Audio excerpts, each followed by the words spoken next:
To you through the generosity of our partners in progress. Northwest Arkansas Community College, the College at the Crossing, Bella Vista Center. Envy Salon, specializing in cuts and color in Fayetteville.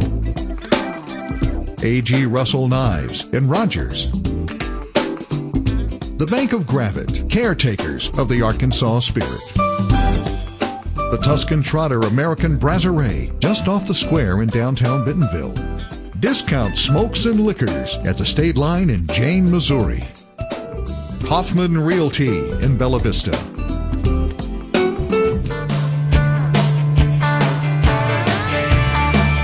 It's the Out of the Norm Show. Stories about people, places, things, and events from all across the great country of America. The Out of the Norm Show, where the stories are all about you.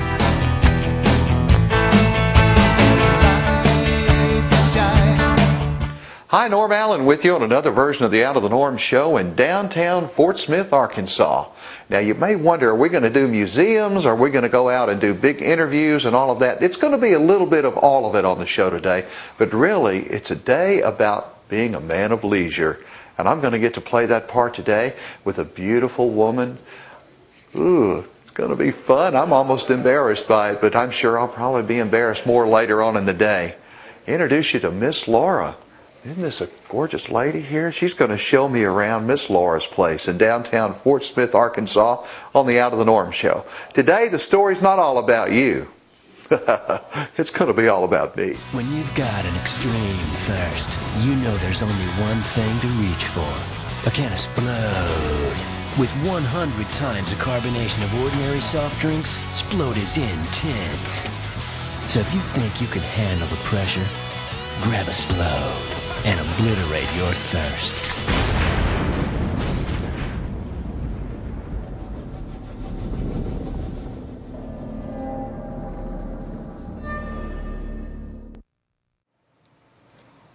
Hi, I'm Laura Ziegler. Came to Fort Smith from Vermont back in 1900 to open one of these houses of ill repute. It sure is good to see Norm back in town today. Yeah, I think he does still owe a bill here. You slipped out the back door last time, as I best remember. Let's get that caught up today. I came to Fort Smith from Vermont back in 1896 to open one of these houses of ill repute. You know, there were 7 here on the row. One was run by Pearl Starr. Now, she was the daughter of Belle Starr, that horse thief, and I'm sure you've heard a lot about her. But this came to be the queen of the row. And Miss Laura's was later known as the grandest bordello in the West. Why, on Saturday nights, we'd ice the champagne down in the bathtub upstairs and serve it up free to the clients. And the first player piano in Fort Smith was located here at Miss Laura's. These are my living quarters, located in the downstairs next to the front door. This is where money changed hands. $3 bought a token, which was good for an evening of entertainment here, I should say. Of course, across the hall, those were the parlor rooms. This is where they could go and have a drink, gamble, socialize with the girls. Now you're in one of the bedrooms upstairs. This is Lana's room, one of 9 here in the house. These girls came from areas around the city, off of farms, or maybe moving from New York to Texas. They might have been in transit or headed out west. They got to town. There were no jobs. This gave them the security of both a home and a workplace.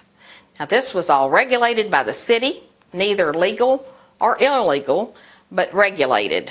The doctor came once a month, checked all the girls. If they were allowed to continue to work, they paid $5, got a health certificate. That had to be pinned over their beds at all times. Raids were pretty common down here, and that's mostly what they were looking for. They were making sure that the health certificates were up to date and in the room, on display. $3 a week was pretty common for a wage back at that time.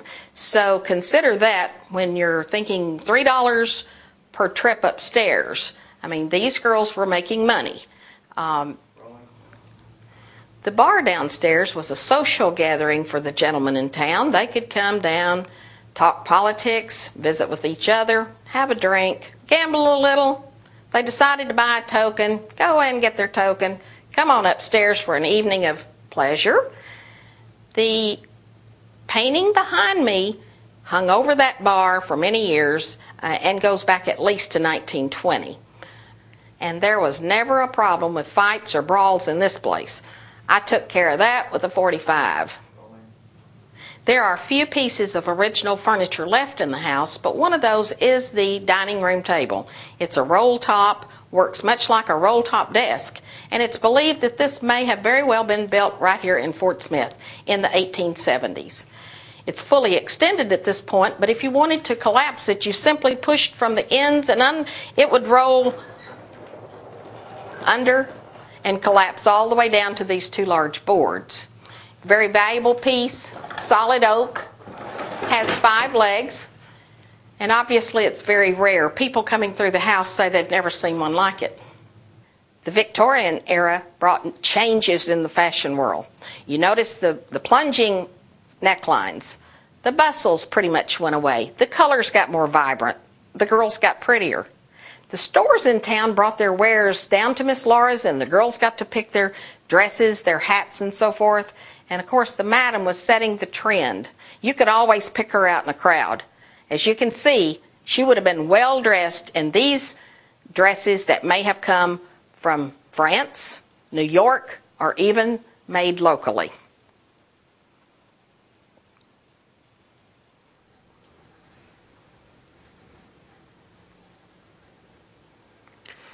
Well, I don't know if I can tell everybody that I've been upstairs at Miss Laura's place, but I have.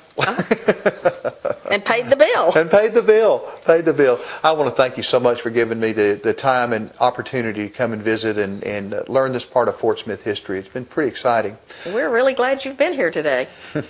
Well, in our discussions throughout the house, we went all the way up to the year 1911. But a lot of things have happened here in this building since 1911. What happened in 1911? And let's just take it on. Oh, that's true. Well, in 1911, I sold the house to Bertha Geldine for $47,000. A lot of money back then. And I kind of disappeared from that point on. Bertha then ran it until 1924 as a bordello. Then the ordinance was passed in Fort Smith, which made the prostitution, made it illegal. So she then ran it illegally, and later as a boarding house. But she owned the building up until her death in 1948. Wow. She's actually buried in our national cemetery here. She was married to Mac Dean, and he had served time in the military. So that allowed the two of them to be buried over here in the cemetery. And Miss Laura just kind of disappeared in history with a pocket full of money. Pocket full of money. Found a new man. New family. Left town. Family. New family. Moved on. Wow. Out of the business at 51. At 50, so she left here at 51 years old, and yes. spent her senior years living the life with a lot of cash in hand. Well, there you go. Well, that's the way I want to do it. That's a good way to go. I'm running out of time, though. I'm already older than that. The building also has gone through quite a things. You mentioned it's a survivor. What kind of things have we seen happen right around in our neighborhood here without affecting the building? True survivor. In 1910, there was an oil tanker exploded out here on the tracks one night, and it caught some of the bordellos on fire.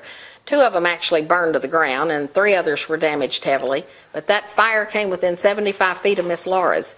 Then there was a shift in the wind, and that's what actually saved the building. By the way, the girls ran out in the streets that night carrying their clients with them, and it was quite a spectacle. That later became known as the evening of the lingerie parade. I don't think we talked about that too much. But it has truly been a survivor, not only from the fire, but in 1943, the large flood they had here, and then in 1963, the city had decided they would shove this house down. It had been empty since Bertha's death, and this was the only one of the 7 left, and so they decided they would just take the building down. Don Reynolds of Don Ray Media came in and bought it to save it from the wrecking ball. So that was the 3rd time, and then in 1996, the tornado hit this area of the city and took the top off of Miss Laura's and left us with a lot of damage. But once again, she survived. So, and in that restoration after the tornado, the building was actually moved. It had always sat right next to the street. So we did bring it in 1 building width into the parking lot and put it on a new foundation. But Yeah, it's truly a survivor. Now, during that tornado, though, not everything was destroyed, so some of the items that are in the house right now are still here, though, because you mentioned the curtains. The curtains were out on the rail track, yes. Well, it was about as much water damage as it was structural damage. Sure. With the roof gone, we had 5.5 inches of rain, and so everything was pretty soaked, and you know, the hardwood floors buckled and that type of thing. A lot of damage. It took us 2.5 years and about $800,000 to get back in the house. Where did that money come from? From grants, insurance, donations, and honestly, though, Norm, we didn't do any reenactments here. To help raise money. No fundraising going on. No. But different avenues. Right. Do you have a civic organization or a foundation in the area that people participate to help maintain the building? No, this is city-owned now. So the Convention and Visitors Bureau, we are responsible for the upkeep of Miss Laura's, and of course it is, like you said, a city-owned building. But we participate in some of the larger, some of the other events that happen here. This is the center of activity, isn't it? Well, if you know the larger expenses, we were talking about. Okay, so they would help us with some of that. But I understand. Sure.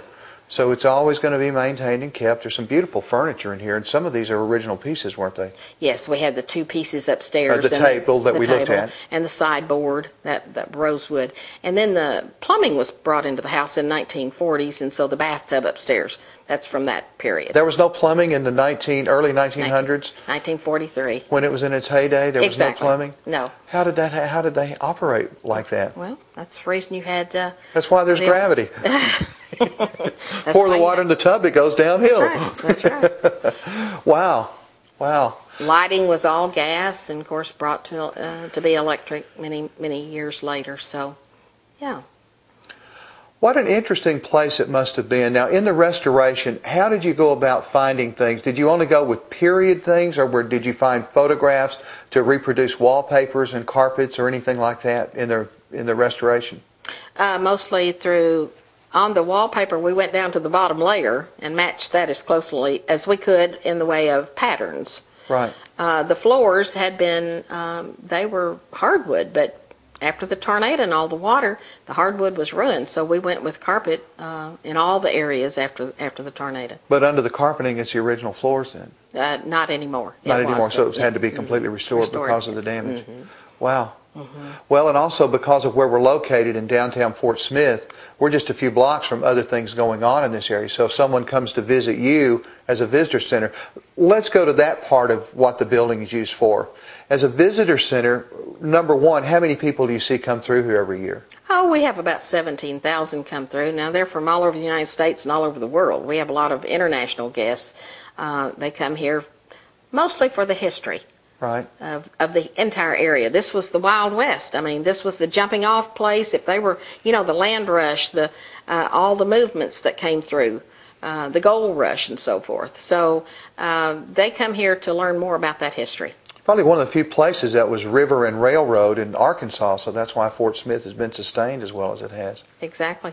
Wow. And Fort Smith came to be the furniture manufacturing capital of the state. Lots of large furniture manufacturing companies located here because we had the rail and the river.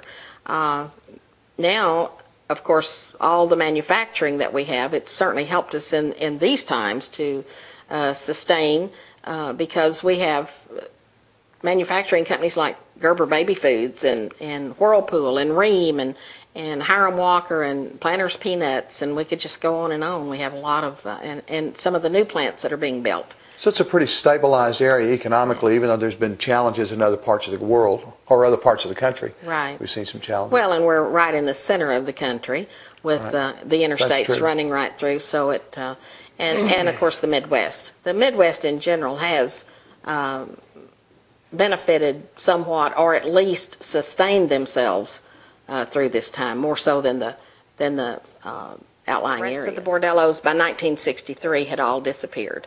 This was the only one left standing, and the city was planning on shoving this house down that year when a gentleman came by and decided to buy this just to save it for its history.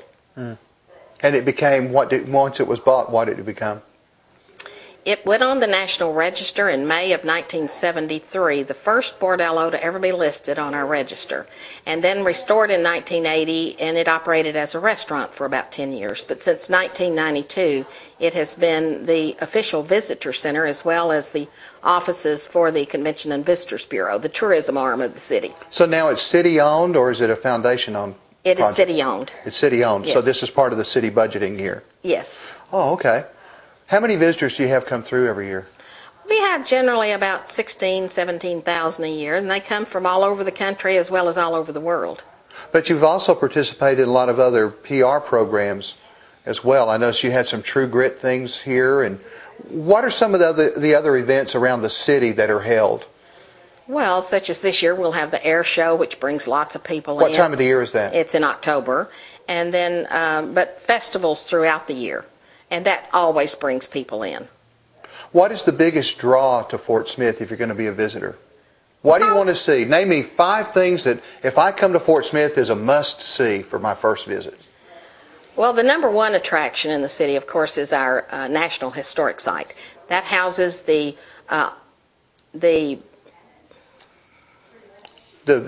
that where the hanging judge's office is and all of that stuff? It is. I'll bring you there. We'll get there. We're not in a hurry.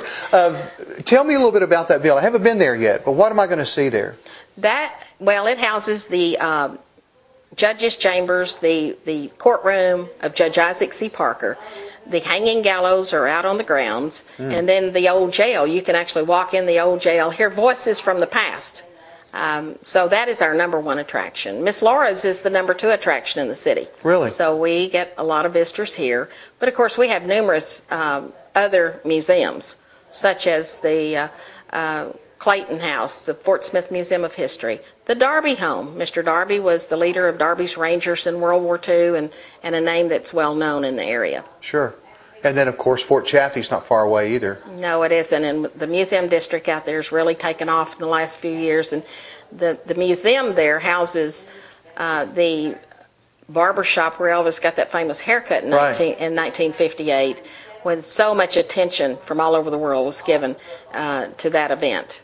But that museum also houses all the timeline of Chaffee from 1941 when it opened right up to present day. Because at one time it was the largest military base in the country, wasn't it? It was very large. Yes, I'm not sure about that, but yeah, large. I know that there's been a lot of Vietnam people come through there and those kind of things. It was the Ellis Isle, if you will, for the people being brought into the United States. They were brought to Chaffee, then they were processed and went from there out into different areas. That would have been in the mid-70s, in 75, 76-ish, somewhere along there. Then the Cuban crisis where they brought those. Oh, yeah. 1977, 78, somewhere along in there. I think it was. I can't remember if that was in the 70s or 80s. I was just a child. Yeah. Oh, yeah. Well, God. Maybe that's why you were just a child. We could say that. We could say that. Yes. But anyway, it housed the as well the evacuees from Katrina and Rita. So there's been a lot of movements that are a lot of uses for the base in recent years. What about business growth in the Fort Smith area? What's going on here? It seems to be there's a lot of jobs down here right now. We haven't been hurt as much as a lot of the areas in the country. Of course, we have a large manufacturing base here, which certainly helps us. And that's people like? Planters Peanuts or Gerber Baby Foods or Hiram Walker or Baldor, And the new Mitsubishi plant. Yes, we're really happy that that's a big one. That's going to be moving in, yeah. Now, if people were going to have weddings or have large receptions or maybe business conferences, this is a good place to go as well, isn't it? No, we don't have that at Miss Laura's. No, I'm talking about here in Fort Smith. Here in Fort Smith, yeah, yes. We bring a lot of conventions and meetings and military reunions to Fort Smith because of Chaffee, of course. But the convention, this is a prime area for a large convention, and then we have a lot of motor coaches that come through here. We're in a good spot for that, being on Interstate 40 east and west, and the interstate going north and south. So with that, you have people who are either going cross country, or Fort Smith will be their destination. Come in Right. here, spend several days and nights, and see the whole area. Well, there's a lot to do in this town. I mean, and I know that it all starts here, but this is where you would go to get information about anything going on in the city, right? Absolutely. They can pick up up maps all and the brochures? maps, calendar of events, all the activities that we have going on. Now, I'm a restaurant guy. Got to have good restaurants. Mm-hmm. Is there enough in Fort Smith for me to look around in? Oh, we have excellent restaurants. Yeah. Whether you're wanting German food, Italian, any combination, seafood, steakhouses, we have it all. Wow. Well, it sounds like a pretty good place to come visit. It's an excellent place to come visit. We did a story last year at the National Cemetery on Veterans Day, and I think I'll be back here again in November to do another story. That's also plays a very significant part in this city, doesn't it? It does, and if you're ever in the area during December, then all the wreaths are on the graves there, and it's quite picturesque. Beautiful scene. Well, it was a moving place to walk through and remember all the veterans who have served here, and we had some young children here. And that brings to mind another thing. What is there to do for kids? Well, we have the park at West End. We have our nature center out at Chaffee Crossing, and various the train rides, the trolley rides. So we can keep them busy. Can Miss Laura's place be rented for special events? We don't, because we're open 6.5 days a week, and we're having visitors come through on those days, and it's quite disruptive for both the visitors as well as the event. So it just doesn't work out since we are open every day. But there are other places in town that could be used for those kind of things. Oh, absolutely. The Clayton House and several of the others, the Bonneville House and so forth. You have a big pavilion right behind Miss Laura's right here on the Beautiful. river too, don't you? And the amphitheater. So that's The amphitheater. Uh-huh. There's Yeah. a pretty good live music scene in this town too, I noticed. A lot of places that have live music. There is, and it's really growing down on the avenue. So in the evenings... Now, the more and avenue, more- we're talking about downtown? Garrison Avenue downtown. Wow. So you can go door to door down there, do a little pub crawl, and have a bite That's to eat, right. and We come always by have here and the- pick up a map. Yeah, we always have the pub crawl on St. Patrick's Day. That's another thing going on in there. But you mentioned the National Cemetery. I just have to tell you that the second madam here is buried in the National Cemetery. Really? And Why? I know you said you were over there taking a stroll. I just Right. wondered if you saw Bertha's gravesite. I don't remember. Okay. Her husband, Mac Dean, served in the military, so she was allowed to be buried in the National Cemetery with him.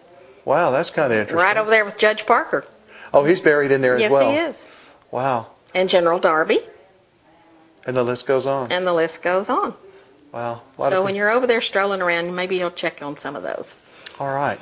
Well, it's been a very interesting visit here to Miss Laura's place.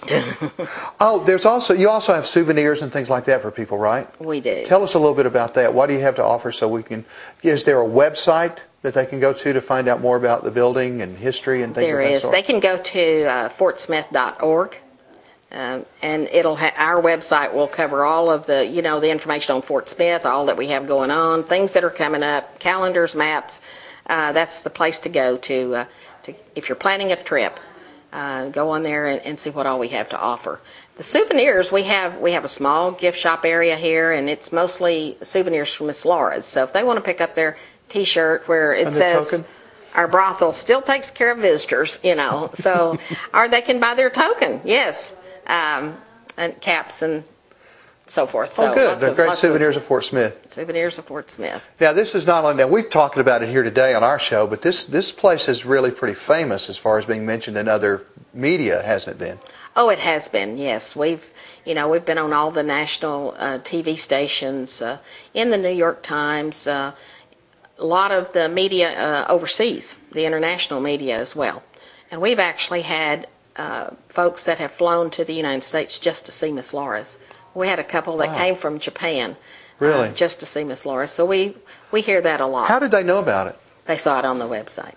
And thought, Yeah, worth we the have to trip. go see that, yeah. So their story was that they flew to New York and from there to Dallas, rented a car, came up, and they spent a day up here, and this was what they were coming to see. how exciting. Yeah. And you have True Grit Days. We do. True Grit, of course, came out in December, and it's brought a lot of attention to Fort Smith. And we've been happy to see a lot of visitors coming through that some of them actually said, oh, there is a place called Fort Smith. That's right, they didn't really realize until they saw that movie, and now they're following up with that as they're going on vacations and coming through the area. They have come down and they want to learn more about that. Yeah, because it was in the book and in the John Wayne movie from the 60s and then remade again, but Fort Smith's mentioned in it several times, and Judge Parker and all of those kind of things. Exactly. It's really done a lot of good for us in the tourism industry. And your new Marshall's Museum is getting ready to open soon. It will be built right behind Miss Laura's on the river here. We're in fundraising stages right now, so not started, but hopefully it won't be too much longer. The next few years. But it will showcase the 220-year history of the U.S. Marshal Service, and it's a national museum that will bring us a lot of visitors. Will that change your landscape around where we are now in Miss Laura's place? Not really, but behind Miss Laura's it will. Okay, so it'll be right on the river over there, right on the behind river. us. All right. Actually, the motor coaches or the visitors can pull right up. They can walk between one and the other. They won't even have to, move by car. It'll be that close. So that's going to be, they're telling us it'll bring us probably 75,000 visitors per year. Wow. So that's a lot of people. Well, there's a lot going on in Fort Smith. And Well, it's been, wow. I mean, we also have to know that we're also in proximity to Tulsa. We're only, about an hour and a half from Tulsa? About 2 hours. About 2 hours from Tulsa. 3 hours from Oklahoma City. Oklahoma City's 3 hours. Dallas is 5 hours. Yeah, and Little Rock's 2.5. So, with Crystal Bridges opening up in Northwest Arkansas. Yes. We're very excited about that. Yes, and then, of course, the Clinton Library, and then when we get the Marshall's Museum open, we're on a level for, really big things in Arkansas to bring internationals, not just the folks from around the United States, but a lot of international guests in as well. By the way, this is Miss Laura. We've been talking to her as Miss Laura all day, but I have to tell you, 24 hours a day, she's actually Carolyn Joyce. And you're the executive director here? What is your title here? No, I'm the tour and travel sales director. Oh, she's the biggie who gets to meet everybody. And for obvious reasons. Not only is she beautiful, but she's very articulate. We've had a good time here. Thank you that's for good. coming. Is there a way that we can get in touch with you? Can you give us some phone number and the website again? Sure. The website is fortsmith.org. Fort Smith is all spelled out one word, .org. You can touch base with me at tourism@fortsmith.org. That comes directly to Miss Laura, by the way. And by phone, 800-637-1477. We'll put that on the screen about right here. Okay, that's where it's going to be. That's good. That's good. Well, good, and that's good for anybody who's getting ready to do business in Arkansas or wanting to. If it's for young families who are moving here because of new businesses, they're all welcome to come by. That's right. Bus tours. Exactly. And even itinerant TV shows from somewhere else in Arkansas. There you go. Well, we're going to share your story with a lot of folks out there, and it's a story worth telling, and I've enjoyed the way you've told it today. It's been quite a pleasure to be here. Well, thank you, Norm. I am so glad to have you here. We've really enjoyed hosting you and look forward to seeing it. Well, hopefully it'll be good. Arkansas history, it just keeps getting colorful every time you go to a new community or a new town, and there's just something new that always pops out. If you have a story idea or someone special that you know that has a story to tell that we can share with the rest of the country, we'd love for you to contact us at outofthenorm.tv is our website, and also at norm@outofthenorm.tv. We'd love to talk with you. We want to tell the stories and preserve the good things of American history. There's too many times that we watch the news and we look at magazines and we read history books that have been changed to fit political conscience and those kind of things, which to me is a bit silly. I think it's most important that we as citizens continue to share the stories of the good things of what's great about America. Its integrity, its creativity, its artistry, its culture, its songs, its dance, its art. Mostly, it's people. We thank you for being a part of the Out of the Norm show today, and we hope that you'll continue to be a part of us. And again, if you have comments, please go to our website, www.outofthenorm.tv. We'd love to hear from you. Because after all, on the Out of the Norm show, the stories are all about you. We'll see you again soon.